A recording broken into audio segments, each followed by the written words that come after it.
In ancient times, long before the advent of complex financial systems and digital transactions, trade was already a crucial aspect of survival and prosperity. What began as simple bartering gradually evolved into structured economies that employed coins, credit, and proto-banking practices.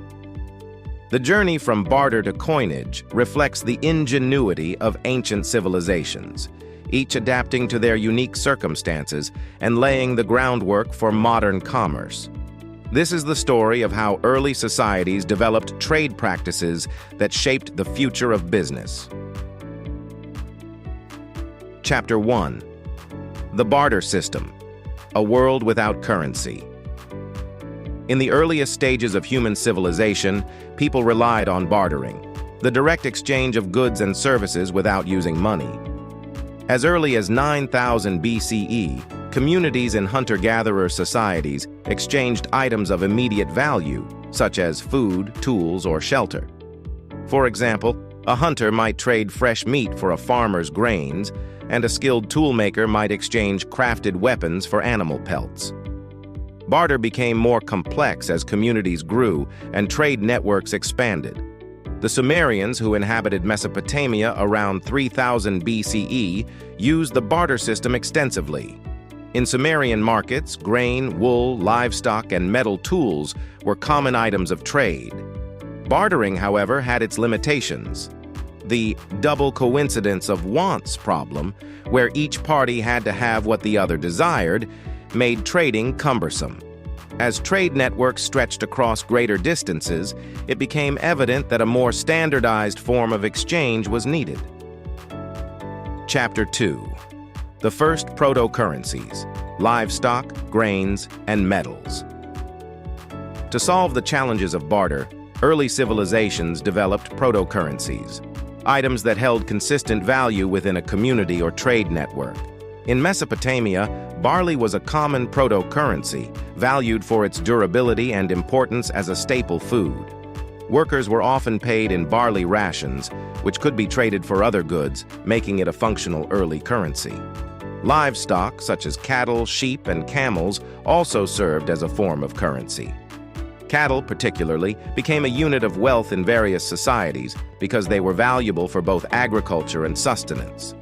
Ownership of livestock was a measure of prosperity, with ancient communities exchanging animals for services or goods in what would later resemble a rudimentary form of wealth accumulation. In Egypt and Anatolia, metals became popular trading items. Copper, tin, and eventually bronze were prized for their use in tools and weapons, and small metal ingots became a form of proto-money in Egypt around 2500 BCE. These metals were compact and durable, making them ideal for trade. This period marked the beginning of a shift from consumable goods to durable materials as a standard of value. Chapter 3. Mesopotamian Clay Tablets: The Birth of Record Keeping. As trade grew, merchants began to require more sophisticated methods of tracking transactions. Around 3000 BCE, the Sumerians of Mesopotamia developed one of the earliest record-keeping systems: cuneiform tablets. These clay tablets were inscribed with symbols representing goods, quantities, and trade agreements. Temples and palaces served as central economic hubs, and priests often functioned as proto-bankers, storing goods and issuing receipts on clay tablets. A merchant might deliver a shipment of barley to a temple, receiving a tablet that recorded the transaction. This record-keeping system made commerce more organized, allowing merchants to track debts, settle accounts, and even enforce contracts. As cities grew, so did the importance of writing. The cuneiform system developed further to accommodate not only trade transactions, but also laws, which would become crucial for business regulation. The Code of Hammurabi, dating to about 1754 BCE, laid down rules for fair trade practices, contracts, and debt. This legal structure fostered an environment where businesses could flourish under state protection. Chapter 4. Egypt and the Use of Gold, an Early Form of Wealth. Egypt, with its access to rich gold deposits in Nubia, developed an affinity for gold as a medium of exchange. Though not yet coined, gold became a store of wealth and a marker of status. Pharaohs distributed gold items to allies and nobles, cementing political alliances and demonstrating wealth. Gold's durability and aesthetic appeal made it a valuable item of trade. It was used to make jewelry, idols, and ceremonial objects, many of which would be buried in the tombs of the elite. By about 1500 BCE, Egyptian merchants traded gold with other civilizations in exchange for goods like timber, incense, and copper. Gold's importance in Egypt paved the way for its role as a universal symbol of wealth and power. Other societies, like the Hittites and Mycenaeans, also prized gold, using it as a high-value trade item. These early practices laid the foundation for gold's lasting significance in economies throughout history. Chapter 5. The Rise of the Lydian Coin, the world's first currency. The invention of coins transformed trade and commerce. Around 600 BCE, the Lydians, an ancient people in what is now Turkey, struck the first known coins. These coins were made of electrum, a natural alloy of gold and silver, and were stamped with symbols representing the kingdom. Each coin had a standardized weight and value, which solved many of the limitations of barter and proto-currencies. The Lydian king Croesus, renowned for his wealth, began issuing gold and silver coins with consistent weights and purity. This innovation allowed merchants to conduct transactions with certainty, knowing that the value of a coin was widely recognized and guaranteed by the state. Coins spread quickly across the Mediterranean as Greek city-states and neighboring empires adopted coinage.